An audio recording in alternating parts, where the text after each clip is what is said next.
Why did you leave me? Her name is Yabom. She is 20 years old. She is not a servant. She is not hired help. This is her father's house. She grew up here. She played in this compound as a little girl. But today, she is the one fetching water before sunrise. While others sleep, while others laugh, while others enjoy what her father built. Her stepmother took everything from her, her comfort, her dignity, even her place at the table, and her own father did not know. Because every time he called from the mines, Finda smiled and told him, "Your daughter is fine, she is happy, she is being cared for." It was all a lie. But something was about to change, because a storm was coming, and nobody in that house was ready for it. Bo District is a quiet place in the heart of Sierra Leone. People there wake up early, they work hard, they take care of their families. Life is simple, but it has its own kind of beauty. Pakaindama Koroma was a man people respected in his community. He was not rich in the way city people are rich, but he had a good house, a piece of land, and a name that carried weight. When he walked through the market, people greeted him. When he spoke, people listened. He had one daughter from his first wife. Her name was Yabom. Yabom's mother died when Yabom was only 12 years old. It happened fast, a sickness that came in the night and did not leave. Pakaindama was broken after that. For a long time, the house felt empty. Yabom would sit in the corner where her mother used to braid her hair and just stay there. Not crying, not speaking, just sitting. But Pakaindama was a man with needs. The house needed someone to run it. He needed company. So, 3 years after Yabom's mother passed, he married again, a woman from a nearby town named Finda Sori. Finda came into the house with her 2 daughters, Sata, who was 18, and Geneba, who was 16. She came with soft words and a wide smile. She cooked good food the first week. She called Yabom my daughter. She told Pakaindama, "Don't worry, I will take care of her like she is my own." Pakaindama believed her. He was happy. He thought God had been kind to him. And for a short while, maybe the first month or 2, things seemed okay. But then Pakaindama got a contract. There were diamond mines up in Kono district, far north of Bo. A man from the city came looking for workers, strong men who could stay for months at a time. The pay was good, better than anything Pakaindama could earn staying in Bo. He thought about Yabom's school fees. He thought about the roof that needed fixing. He thought about the future. So he packed a bag. He hugged Yabom tight. He told her, "I will be back before you know it. Listen to Finda. Respect her. She is your mother now." Yabom held on to him for a long time before letting go. The day after Pakaindama left, the very next morning, Finda changed. It was not a slow change. It happened all at once, like a mask being pulled off a face. Finda called Yabom into the kitchen before sunrise. She did not smile. She did not say good morning. She pointed at a list of things on the table and said, "This is what needs to be done every day. Start now. Sweep the whole compound. Fetch water from the well 3 streets away. Cook breakfast for the house. Wash the clothes before noon. Clean the inside rooms. Prepare dinner before dark." Yabom looked at the list. She looked at Finda. She said nothing. She picked up the broom. From that morning, Yabom's life became something she could not have imagined. She woke up every day before 5 in the morning. Not because she wanted to, but because if she did not, Finda would come to her door and bang on it until she rose. The well was far. The bucket was heavy.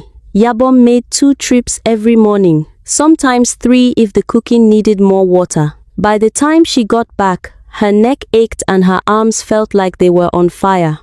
But she could not rest. There was always something else. Meanwhile, Sata and Geneba woke up whenever they felt like it. They stretched in their beds. They called for food.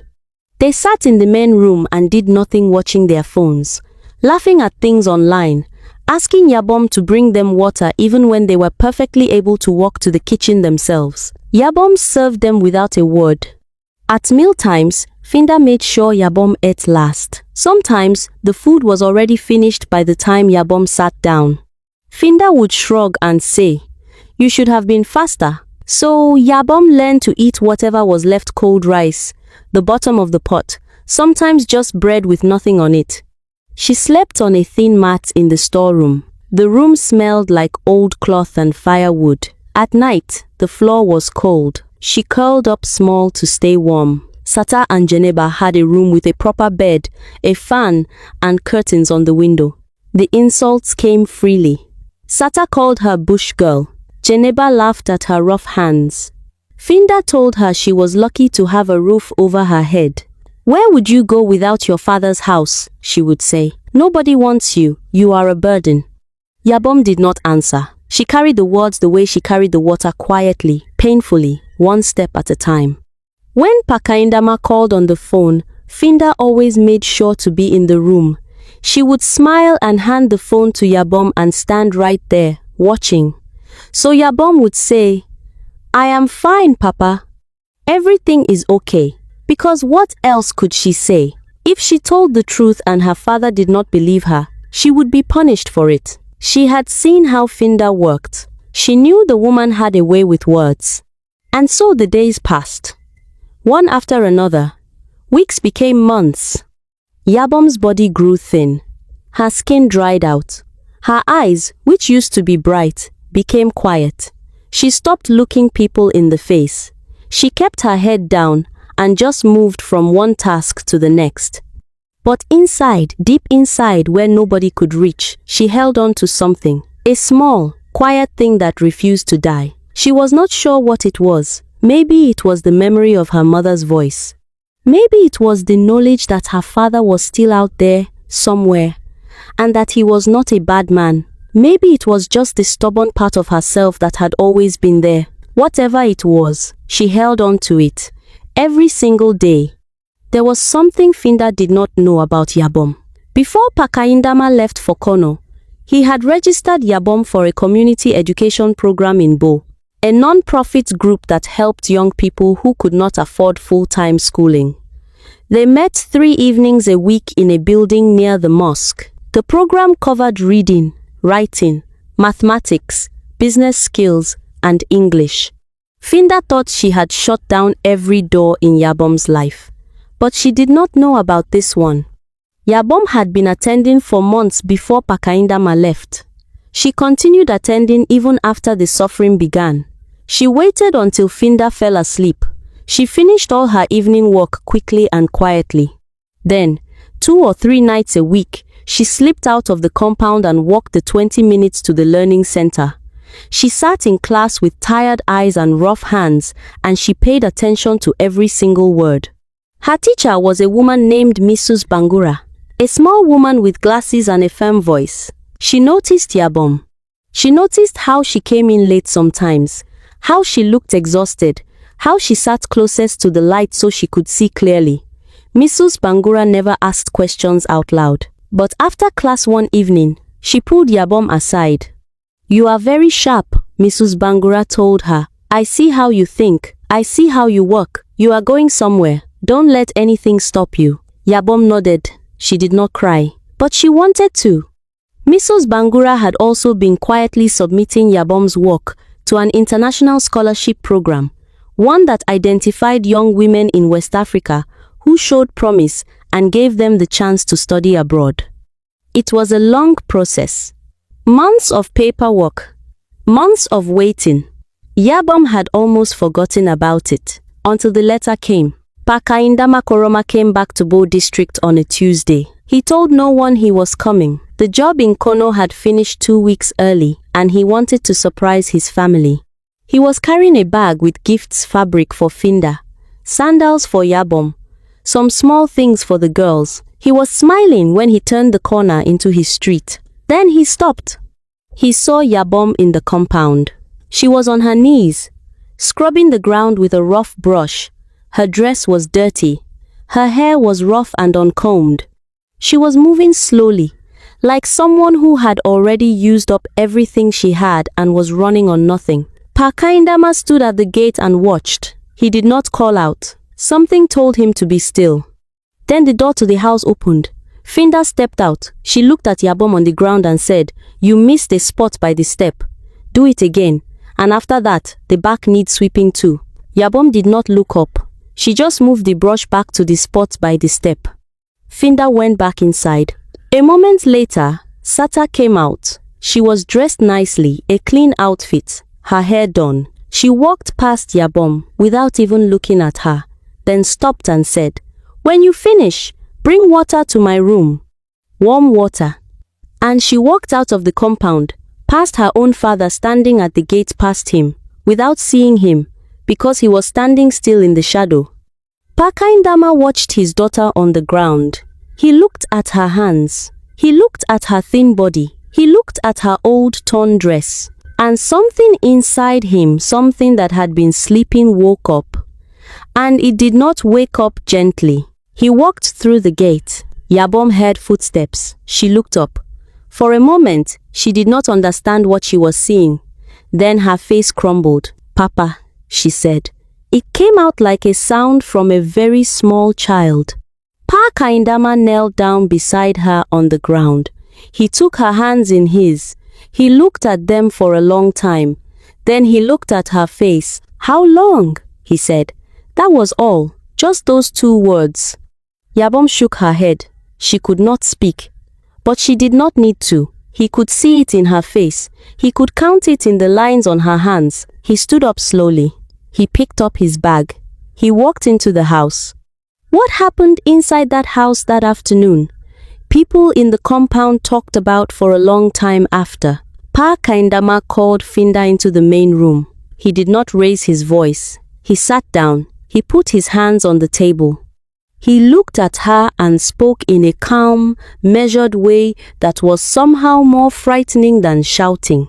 He told her what he had seen. He told her what he now understood. He told her that he had been sending money from Kono money that was supposed to take care of the whole household, including Yabom. He asked where that money went. Finda tried to talk her way through it. She started with excuses.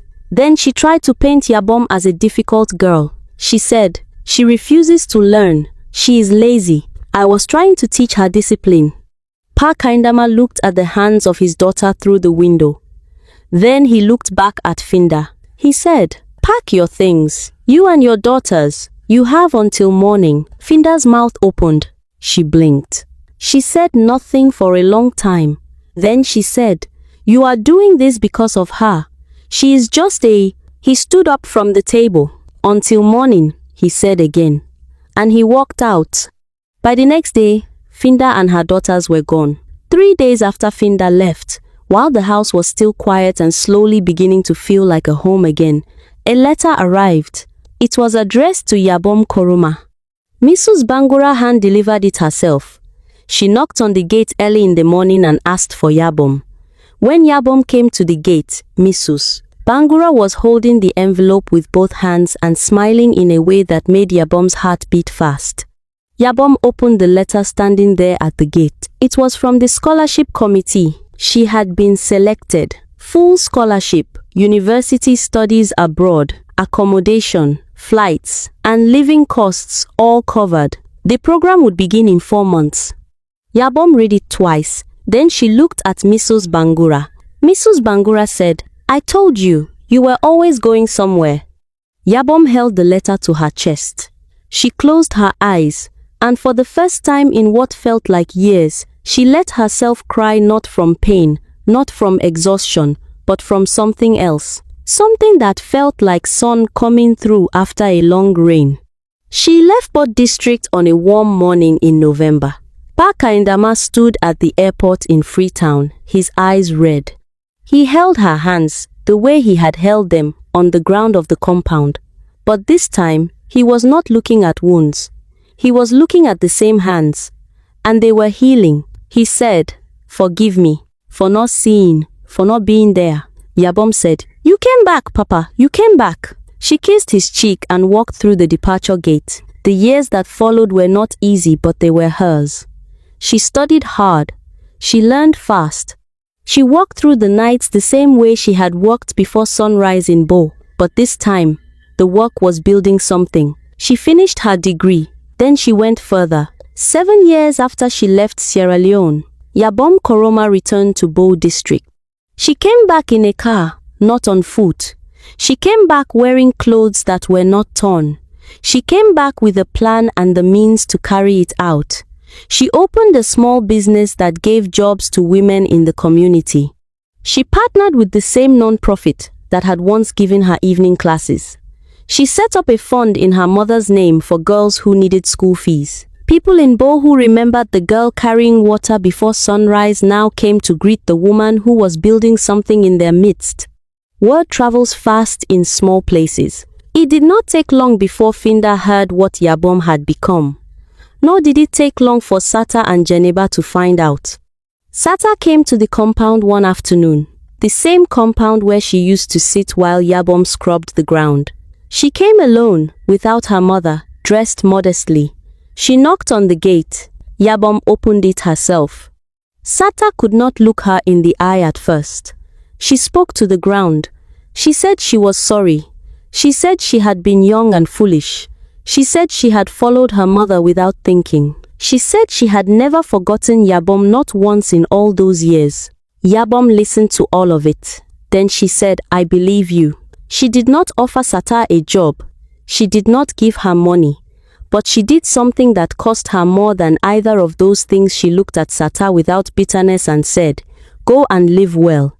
That is enough." Finda never came. Some people said she had moved to another town. Some said she was struggling. Yabom did not look for her. She did not wish her harm. But she did not carry her, either. She had learned, somewhere between the well and the airport, that forgiveness does not mean going back.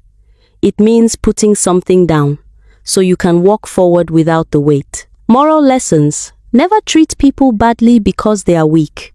Tomorrow can change everything. The same person you ignore today may be the one the world celebrates tomorrow. They made her carry water like a slave. But one day she returned as the woman who owned her own future. They called her nobody. They called her a burden. They told her she had nothing and would become nothing.